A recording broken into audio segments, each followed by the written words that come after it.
আসসালামু আলাইকুম। নতুন ভিডিওতে স্বাগত জানাচ্ছি আমি মোহাম্মদ ইব্রাহিম খলিল। আপনি যদি চান আপনার অ্যাবসেন্টে অন্য কেউ যাতে আপনার কম্পিউটার ইউজ করতে না পারে, সেজন্য অবশ্যই আপনাকে আপনার কম্পিউটারে বা পিসিতে একটি পাসওয়ার্ড সেট করতে হবে। আমি যেভাবে আমার কম্পিউটারে আমার ফটো এবং পাসওয়ার্ড সেট করেছি, এখন আমি আপনাদেরকে দেখাবো কিভাবে আপনারাও খুব সহজে আপনাদের পিসি বা ল্যাপটপে আপনারা আপনাদের ফটো অ্যাড করতে পারবেন এবং পাসওয়ার্ড চেঞ্জ, পাসওয়ার্ড রিমুভ বা নিউ পাসওয়ার্ড সেট করতে পারবেন।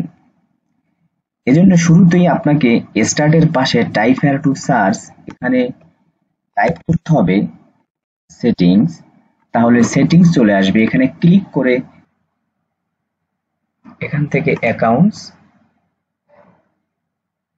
তাহলে আমাদের বর্তমান ফটো এবং ইউজার আইডি দেখা যাবে। ফটো চেঞ্জ করার জন্য একটু নিচে স্ক্রল করে নামবো। ক্যামেরা অপশন থেকে আমরা সরাসরি যে কোনো ফটো তুলে নিতে পারবো এবং ব্রাউজ ফর ওয়ান থেকে আমার পিসি বা ডেস্কটপের যে কোনো ফটো সিলেক্ট করতে পারবো। আমি ব্রাউজ ফর ওয়ানে ক্লিক করছি। এখানে আমার অনেকগুলো ফটো আছে, আমি যে কোনো একটি ফটো সিলেক্ট করে দিচ্ছি, তাহলে আমার ফটো চেঞ্জ হয়ে গিয়েছে। এখন দেখব কিভাবে খুব সহজে পাসওয়ার্ড চেঞ্জ করা যায়। এজন্য বাম পাশ থেকে সাইন ইন অপশনে ক্লিক করব।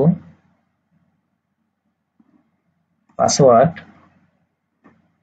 চেঞ্জ, যেহেতু আমার আগে থেকেই পাসওয়ার্ড সেট করা আছে তাই এখানে কারেন্ট পাসওয়ার্ড চাচ্ছে। আপনাদের যদি আগে থেকে পাসওয়ার্ড সেট করা না থাকে তাহলে এই কারেন্ট পাসওয়ার্ড চাইবে না। আমি আমার কারেন্ট পাসওয়ার্ডটি দিয়ে নেক্সটে ক্লিক করলাম। নিউ পাসওয়ার্ডের ঘরে আমি এখন যে পাসওয়ার্ডটি সেট করতে চাই তা দিব। কনফার্ম পাসওয়ার্ডের ঘরে উপরের ফিল্ডে যে পাসওয়ার্ডটি দিয়েছি সেটি আবার টাইপ করব। পাসওয়ার্ড হিন্টের ঘরে আমি কিছু লিখতে পারি যাতে পাসওয়ার্ড ভুলে গেলে এই হিন্ট দেখে মনে করতে পারি।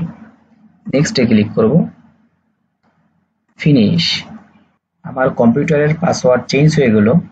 এভাবে আপনারাও ট্রাই করে দেখবেন যে আপনাদের পাসওয়ার্ড চেঞ্জ হয় কিনা এবং ফটো অ্যাড করতে পারেন কিনা। ধন্যবাদ ভিডিওটি দেখার জন্য।